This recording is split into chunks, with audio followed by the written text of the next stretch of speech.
लगी मुझे भी।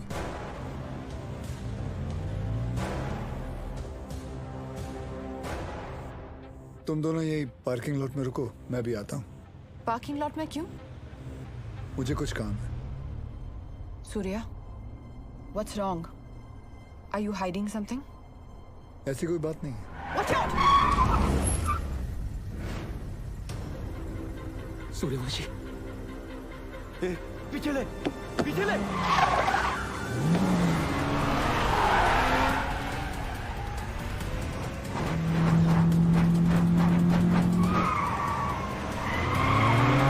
सूर्या, stop! सूर्या, क्या कर रहे हो? ऑडियन है गाड़ी में।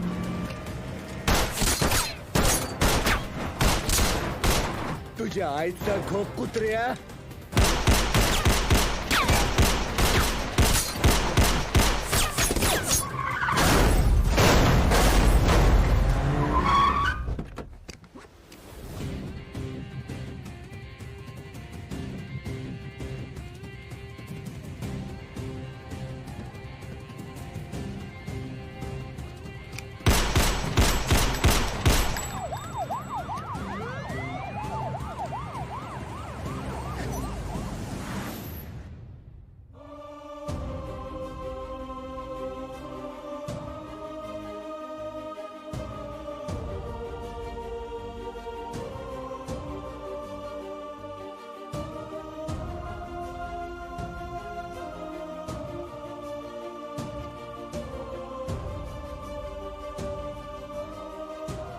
हटो सामने से, हटो हटो, देखिए जल्दी लाइए, चलो।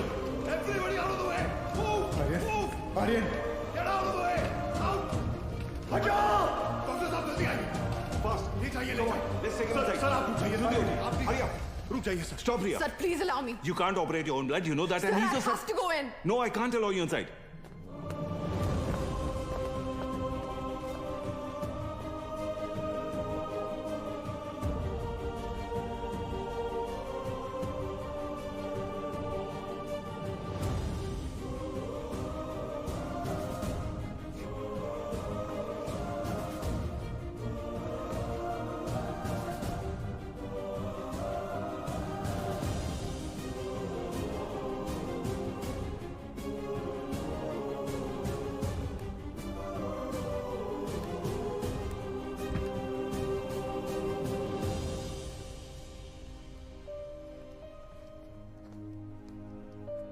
Aryan अब ठीक है. Luckily the bullet just brushed past him. He's out of danger now. And don't worry. He'll be fine. Thank you, thank you doctor.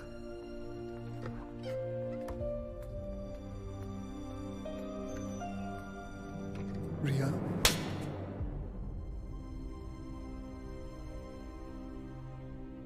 तुम जानते थे कि वहां कितना खतरा है, फिर भी तुम हमें अपने साथ ले गए। आर्यन के बारे में एक बार भी नहीं सोचा? रिया, मैं तुम दोनों को पार्किंग लॉट में छोड़कर अंदर जाने वाला था। मुझे नहीं पता था वो ऐसे अचानक आ जाएंगे। और अगर आज मैं उन्हें नहीं रोकता तो कल हजारों मासूमों की जानें जा सकती थी। तो मेरा बेटा तुम्हारे लिए सिर्फ एक कोलैटरल डैमेज है। शहर में और भी पुलिस ऑफिसर्स अपना काम कर रहे हैं, लेकिन कोई भी ड्यूटी के लिए अपने बच्चे की जान खतरे में नहीं डालता। रिया, ऐसे दोबारा नहीं होगा, आई प्रॉमिस। सूर्या, कल अगर मुझे कुछ हो गया तो वो मेरी किस्मत है, क्योंकि मैंने बिना कुछ सोचे, बिना कुछ समझे तुमसे प्यार किया, शादी की, लेकिन अपने बेटे के साथ मैं ऐसा नहीं होने दे सकती। रिया, पहले जब एक लड़की तुम्हें देखती थी तो सेफ फील करती थी, लेकिन आज जब एक मां तुम्हें देख रही है तो उससे तुमसे डर लग रहा है। रिया, आज के बाद तुम हमसे दूर रहोगे। ना मुझे तुम्हारी जरूरत है, ना आर्यन को। रिया, तुम्हें पता है तुम क्या कह रही हो? जिंदगी हमें हर रोज एक चॉइस देती है। फर्क बस इतना है कि तुमने अपनी बेटी से बढ़कर अपनी ड्यूटी को चुना, और मैं हमारे रिश्ते से बढ़कर अपने बेटे को चुन रही हूं। रिया, एक बार इसकी बात। सर, आज नहीं।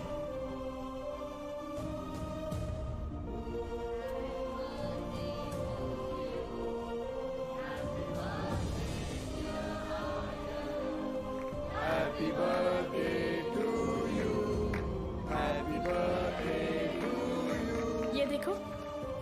Open this? मैं खोल के दिखाती हूँ.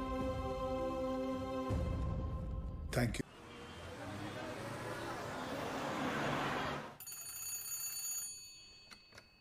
हेलो. अरे तुम अभी तक ऑफिस में हो? मैं कब से तुम्हारा वेट कर रही हूँ. अरे इतकी काय करतेस तू? वैसे तो तुम मुझे फोन नहीं करती, लेकिन आज बेटा आ रहा है तो 3-3 बार. बस निकल ही रहा हूँ मैं.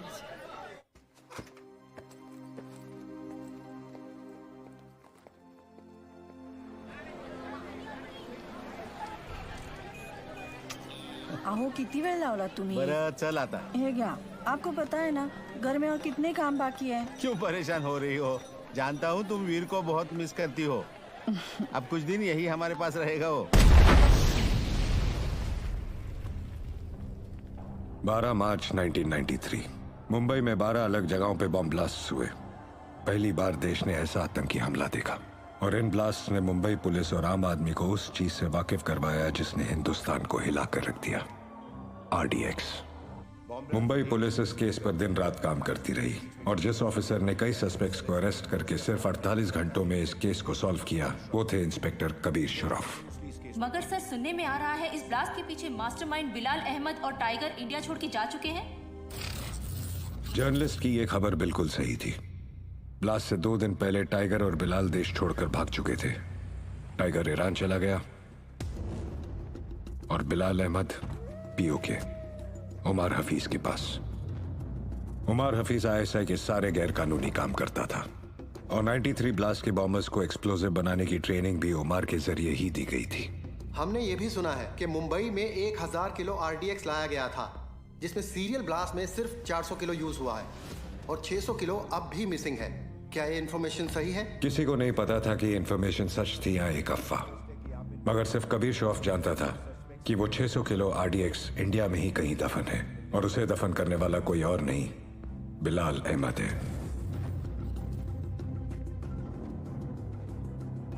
बिलाल आज से अब हमारे साथ रहेंगे. 1999 में उमर ने ISI की मदद से टेररिस्ट ऑर्गेनाइजेशन लश्कर की शुरुआत की और बदले में ISI ने उन्हें कारगिल की जंग में इस्तेमाल किया.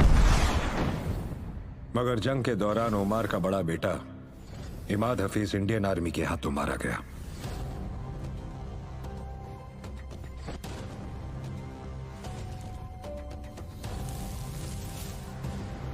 इमाद की मौत की खबर सुनकर उमर के छोटे बेटे रियाज और रजा लंदन से अपनी पढ़ाई छोड़कर फौरन मुजफ्फराबाद लौट आए.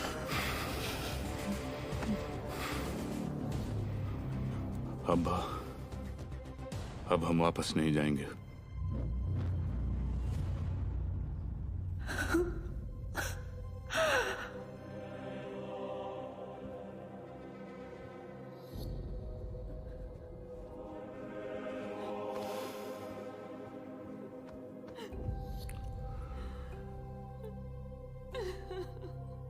मैं आपसे वादा करता हूं भाभी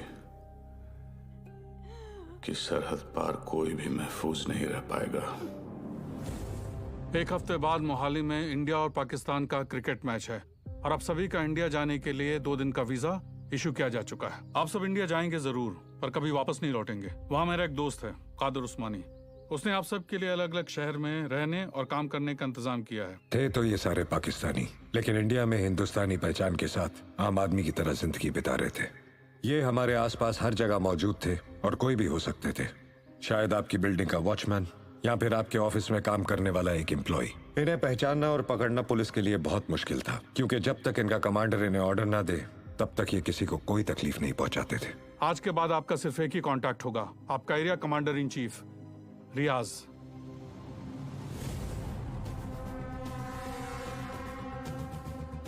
उमर के सबसे वफादार बॉडीगार्ड बशीर का बेटा मुख्तार भी रियाज का साया बनकर हिंदुस्तान जा रहा था और इस तरह शुरुआत हुई लश्कर के स्लीपर सेल की.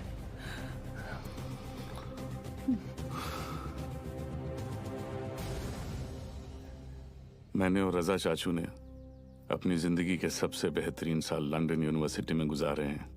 अब तो तुम भी वहां पढ़ने जा रहे हो. खूब मन लगाकर पढ़ना. वैसे भी अब यहां बहुत कुछ होने वाला है, तुम फिक्र मत करना. रजा, अम्मी और अब्बू का ख्याल रखना.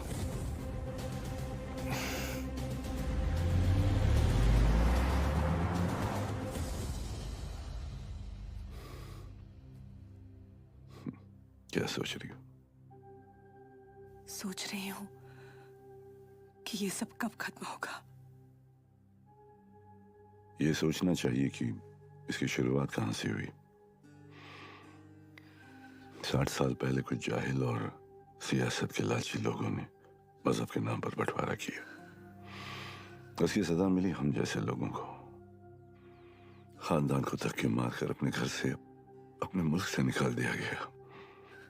5 साल के बच्चे के सामने उसके वालिद का गला काट दिया गया। उसकी अम्मी की छाल ले ली, उसकी बहन के साथ। यहाँ आने के बाद भी लोगों ने उसे सिर्फ एक मुहाजिरी कहा। वो 5 साल का बच्चा मैं था। मगर ये सब करके क्या हासिल होगा? कुर्बानी तो देनी पड़ेगी, वरना हम में और उन सियासतदानों में क्या फर्क।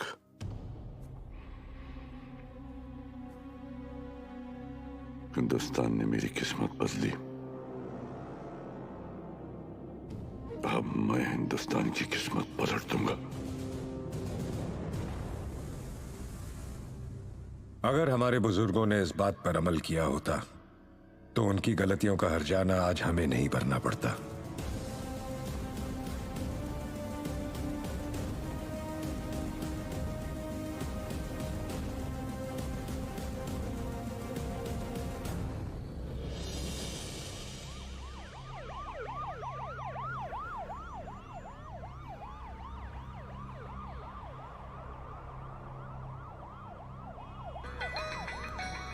जी कबीर सर। सीएम सर तुम्हारे साथ हैं? हाँ सीएम सर साथ में ही है। फोन दो। Sir joint CP Kabir Shroff. हाँ कबीर। सर 3 घंटे से आपको फोन करने की कोशिश कर रहा हूँ। वो मैं फ्लाइट में था, बोलो क्या काम है? कुछ अर्जेंट बात करनी थी आपसे। अभी मिलने आ सकता हूँ? हाँ actually I am on the way. मैं आ जाता हूँ ATS हेडक्वार्टर्स।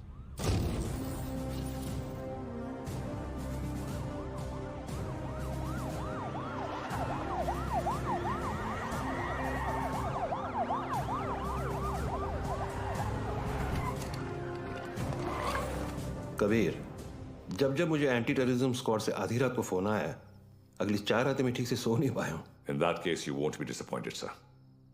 रियाज हफीज का पता चल गया है। करीब 15 सालों से ये 40 स्लीपर एजेंट इंडिया में छुप कर रह रहे हैं।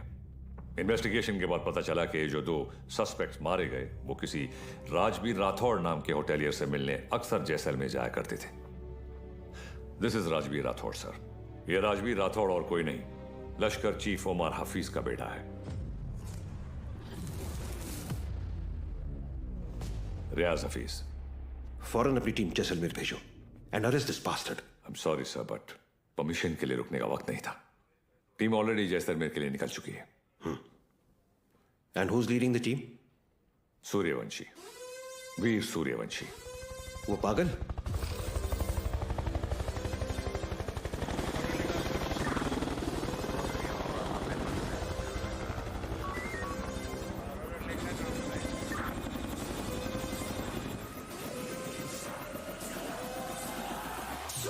Suryavanshi!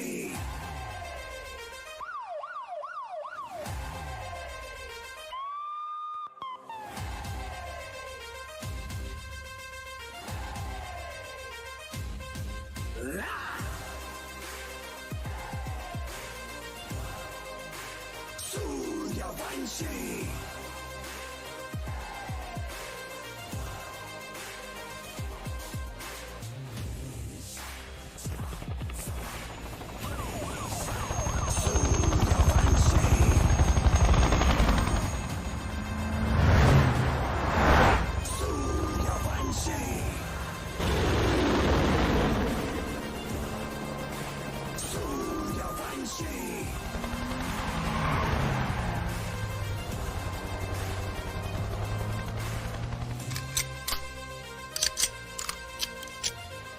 सर।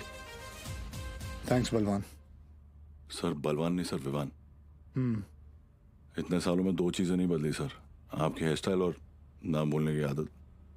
सर वैसे एक बार हम रियाज को पकड़ेंगे ना, आपकी फोटो फ्रंट पेज पे नक्की। हाँ चाइला फोटो फ्रंट पेज पे तो आएगी, लेकिन मेडल के साथ या गले में हार के साथ ये तो भगवान ही बताएगा। उड़े बगरे येड़े। सर एड़े नहीं, बिड़े।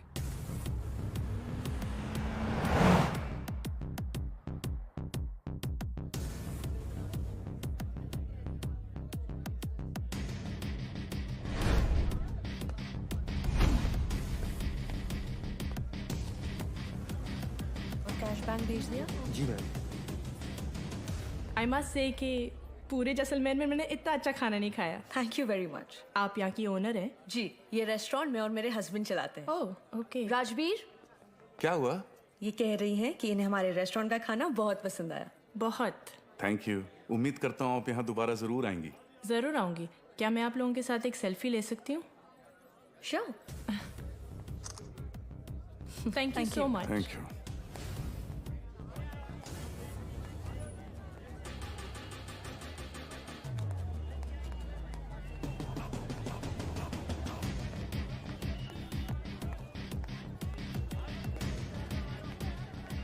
सर कंफर्म वही है।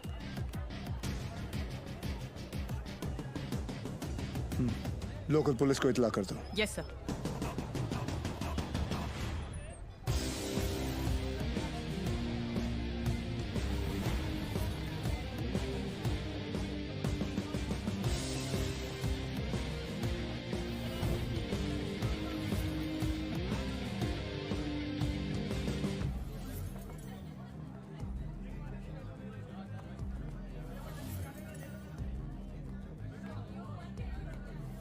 क्या लेंगे सर? बताता हूँ।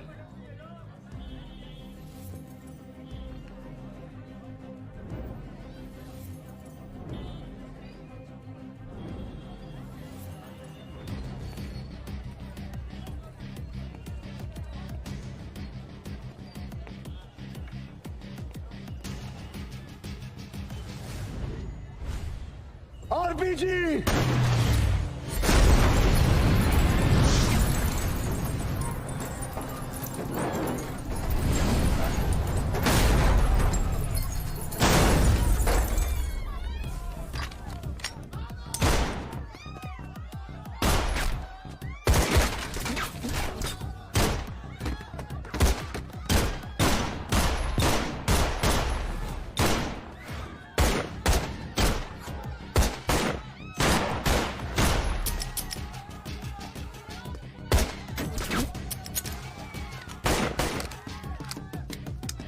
Divan, cover! Sir.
चले मुंबई?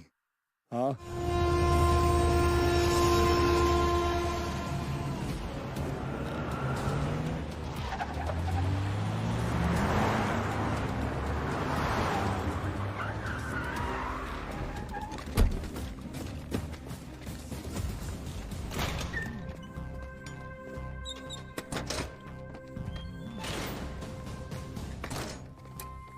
ए, लाइट लाओ कीड़े। सर भिड़े।